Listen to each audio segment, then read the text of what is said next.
It's vegan recipes with Pat and Emily. Good evening. Welcome to my kitchen and welcome to It's Vegan. Tonight I'm going to show you how to make an awesome, crunchy, crispy, delicious hoagie sandwich. It's going to be filled with vegetables. It has many layers of flavoring, and I think that if you're craving some of those type of hoagies that you get at a really upscale hoagie shop, or some people call it bar food, this is going to take care of that for you. There's several prep steps involved, and it might seem like it's a bit much to do, but if you know you're making it, you can get a lot of the prep done ahead of time. Also, when you see me making the cashew cream, I have some shortcuts for you just in case you're not wanting to do that much prep. To start with, I have soaked a cup of cashews. And before we started videoing, I had already rinsed them. I just wanted to show you that you actually soak them. How long? You're going to have to soak them for a couple hours or overnight, but if you're in a real pinch, really hot water will do it. And then the next thing that I'm adding to these cashews is 2 teaspoons of garlic paste, 4 tablespoons of roasted red pepper bruschetta, and I have a half a teaspoon of smoked paprika, a little bit of salt, and 8 pieces of marinated artichoke. And it's okay if there's a tiny bit of oil in there.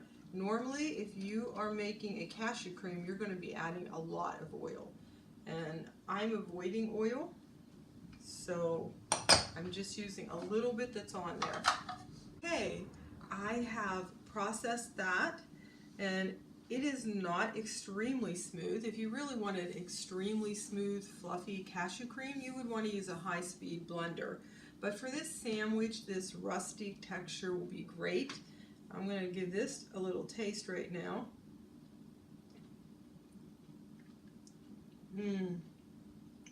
Perfect. The people at work, when I take this to work, they say this has so many layers of flavor. Now, I don't know about you, but I'm often in a hurry, so a shortcut is to start with cashew butter. Now, Justin's is the only brand that I know of that does not have sugar unless you get it from a health food store. A friend of mine named Chris says you should always have some pocket food handy, so this is a perfect pocket food. So what I've done is I've started with 2/3 cup of cashew butter. I've got my 8 pieces of marinated artichoke, the roasted red pepper bruschetta, the garlic, smoked paprika, and a little bit of salt. And what I'm going to do is just cut this up, and this is going to be even a little more rustic than the one that went through the food processor. But with the sandwich having all of the vegetables in it, you can't really tell. And if you're really in a hurry, and this will do it,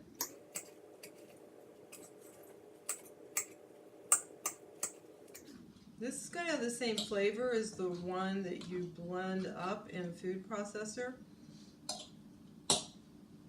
but it will be a little rougher. And as you know, I like to wipe off my fingers frequently. So I'm just going to start mashing all of this together. Whoops. And I found it's easier just to do it on a plate. In a bowl, I really can't get it all mashed up quite the way I want to. You could put this in a food processor, but if I'm in a hurry, and if you're in a hurry, you might not want to wash that food processor, and it's easier to clean a plate. So right now it doesn't look too good, but in about a minute or two, it'll be just fine. Okay, I have stirred it up, and as you can see, it is chunkier. Again, you're never going to be able to tell that it's chunky on the sandwich that has Brussels sprouts and broccoli and cauliflower. Cream, or the topping for the sandwich, you can make that several days in advance. Both of these taste great as a vegetable dip. And you can see they do look a tiny bit different from each other because this one started with cashew cream, which would have been smooth.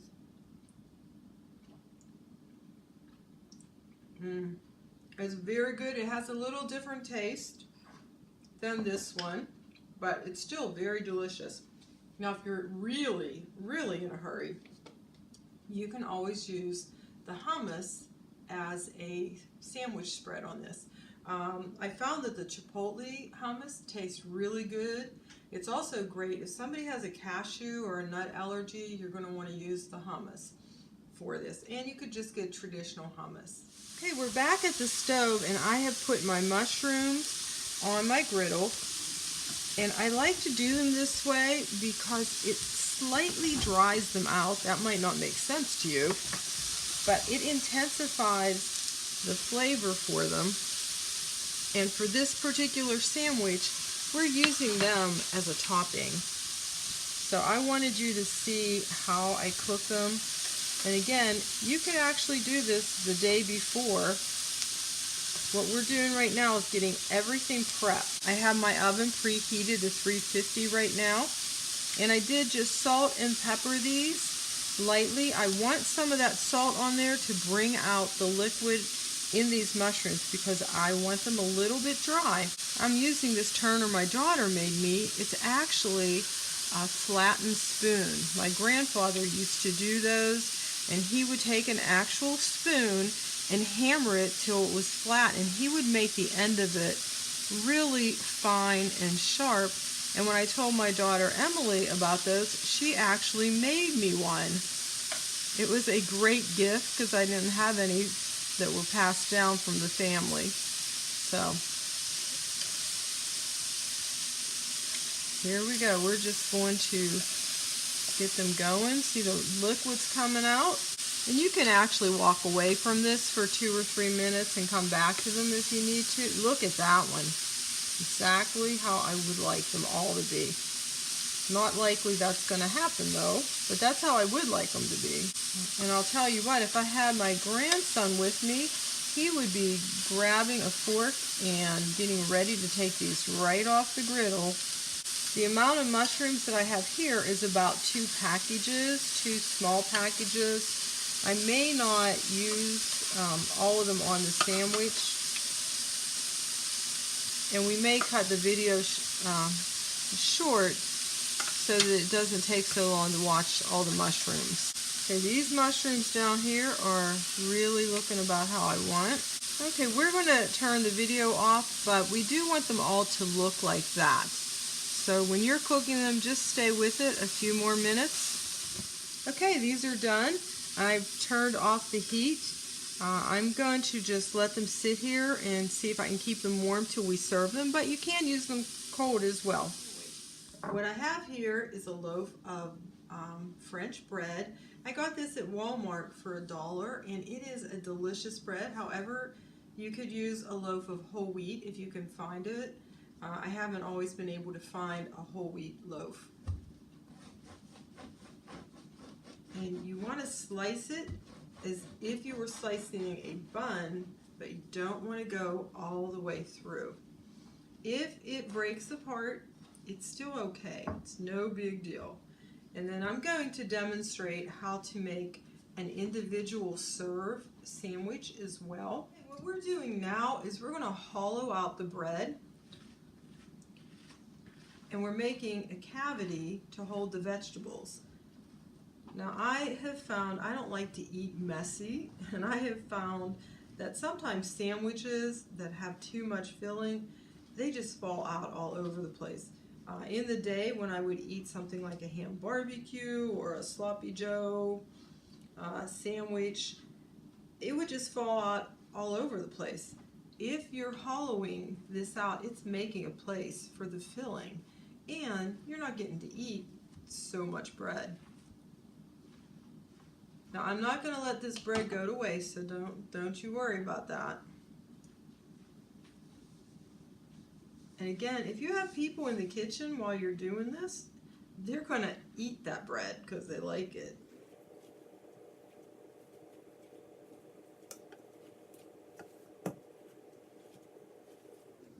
So So at this point, I have not started to steam the vegetables. I don't want to steam those vegetables until I have the bread ready. The bread's going to heat in the oven for about 10 minutes, and the vegetables need to steam about 5, but it might take a couple minutes for those vegetables to come up to temperature.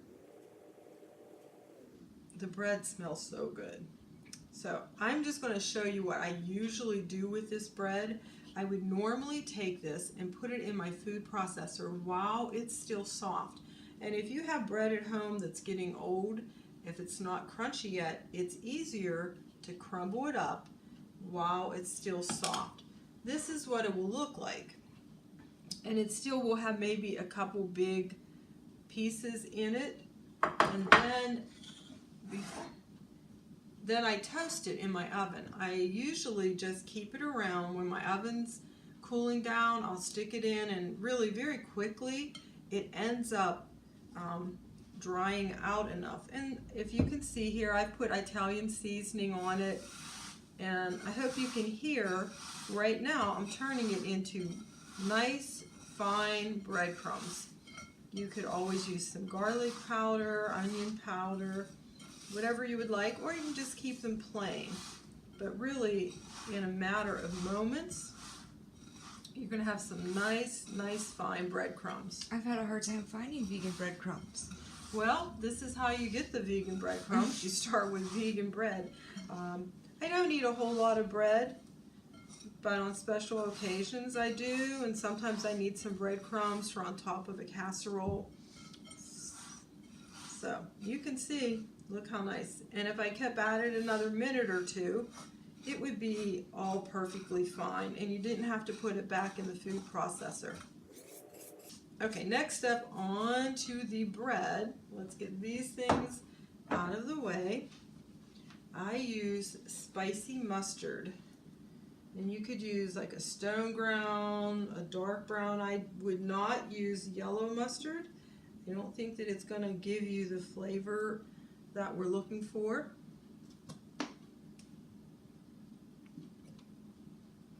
If somebody really doesn't like mustard, you could leave it off, but you can't exactly taste it. And then I'm going to spread it around with the back of a spoon.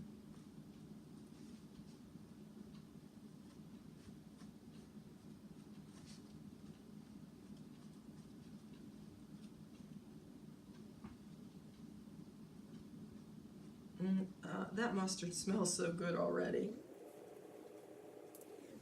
I think those mushrooms smell good. Well, the mushrooms do smell good.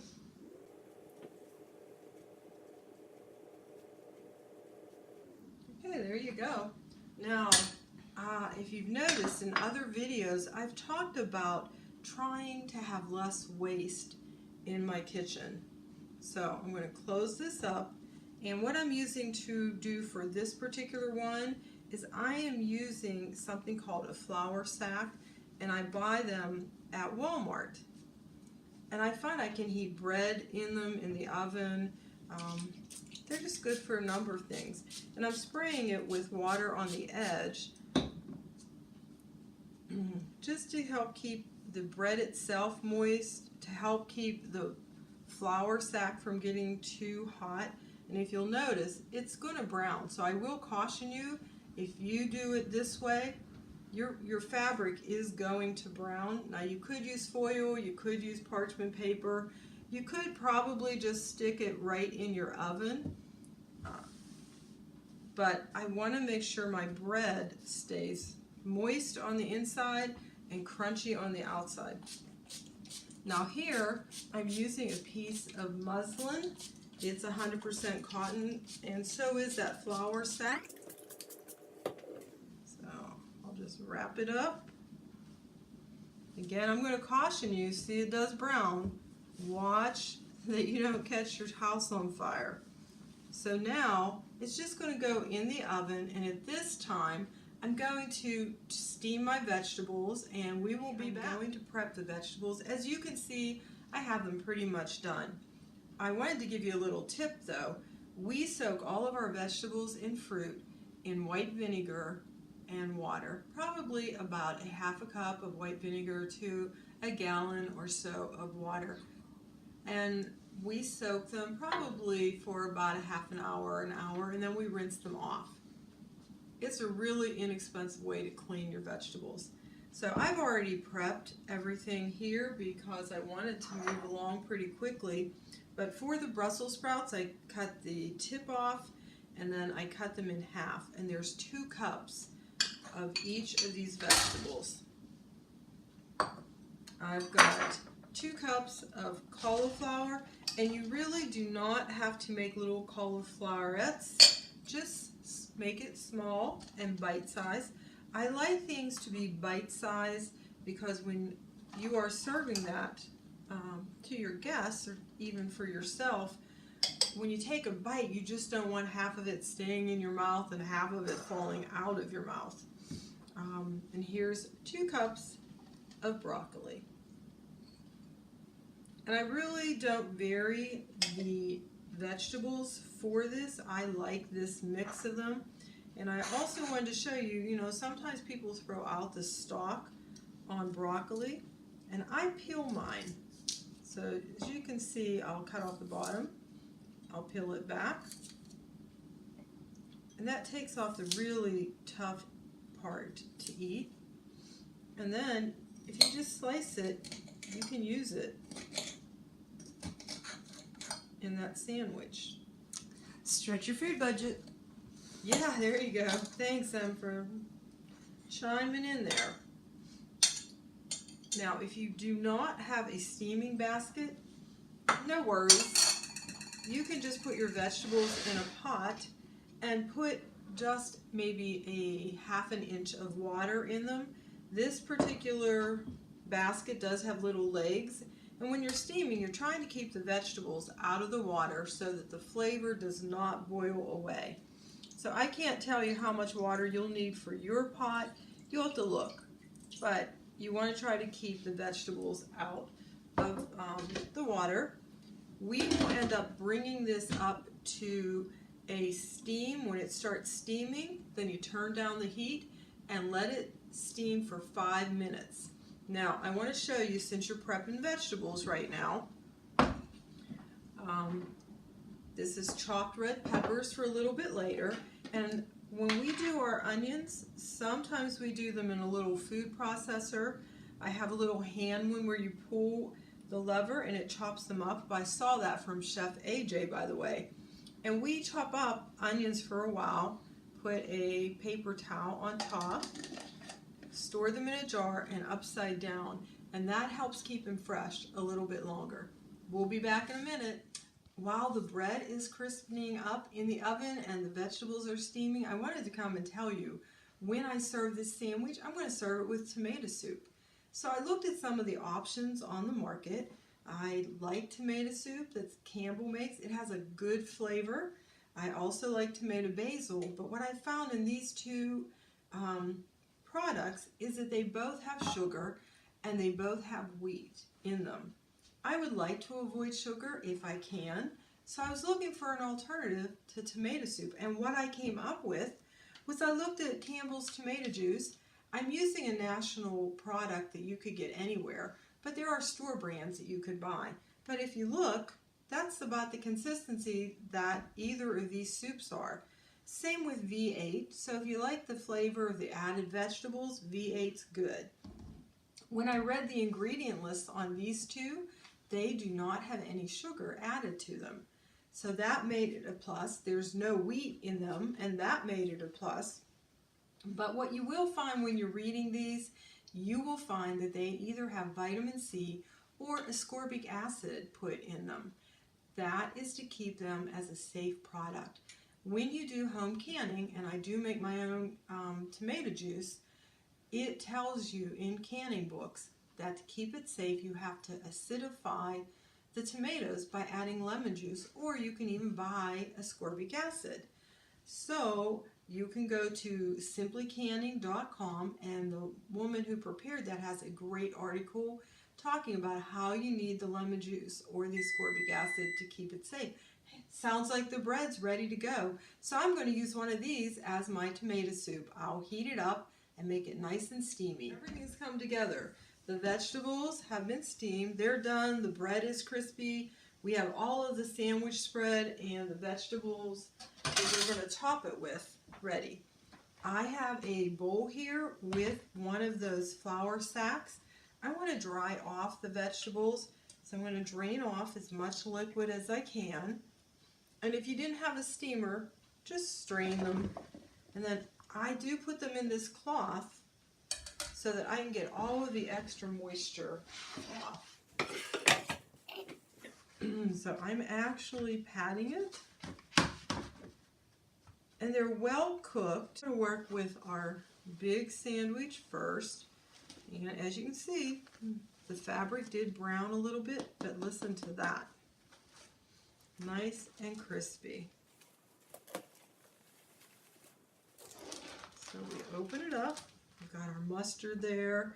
I'm going to do cashew cream on half, just to show you. This cashew cream actually acts like a glue to help hold everything together. You know, in the old days when I would make this, I would put cheese on it, but I don't really care to eat dairy any longer.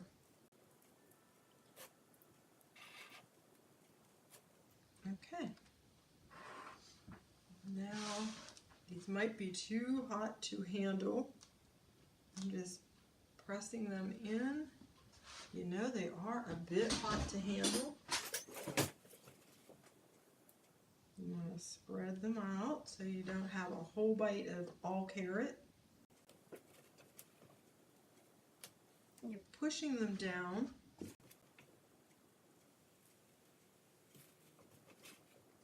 And my loaf is a little bit smaller than usual, it seems, because I am going to have some extra vegetables, but that's not a problem.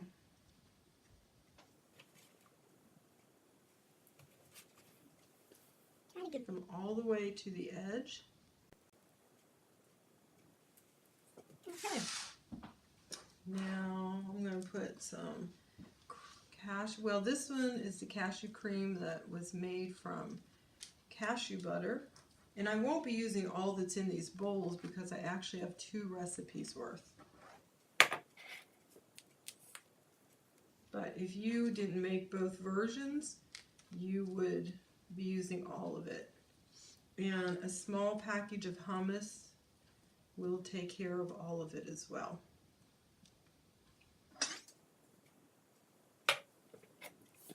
I'm going to top this, and these will stay a little bit better if you put them on the actual sandwich spread. Onions, it's up to you if you put them on. Some red peppers, this adds something a little bit fresher.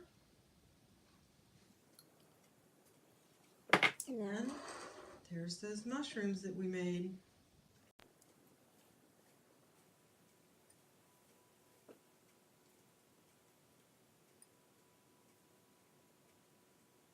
Okay, so carefully put this all together.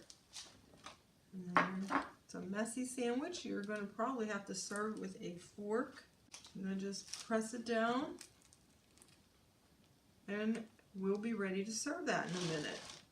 You're going to do the exact same thing with the smaller individual sandwich. You're going to put some sandwich spread on the bottom and some sandwich spread on the top. Unfortunately, I have enough vegetables to do just this little version that could make a nice individual serving. You put the mushrooms on, put a few red peppers, just a sprinkle of onions. Some people who really like hot food might want to add some crushed hot pepper. So there's a nice individual sandwich. We'll be right back. Oh my gosh, it is time to cut into this. You hear the excellent crunch.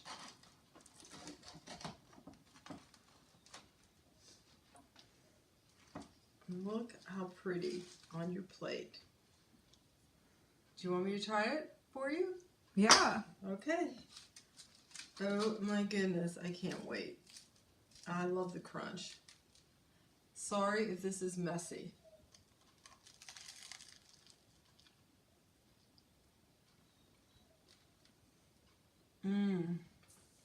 It is perfect. Hope you enjoy it. Subscribe.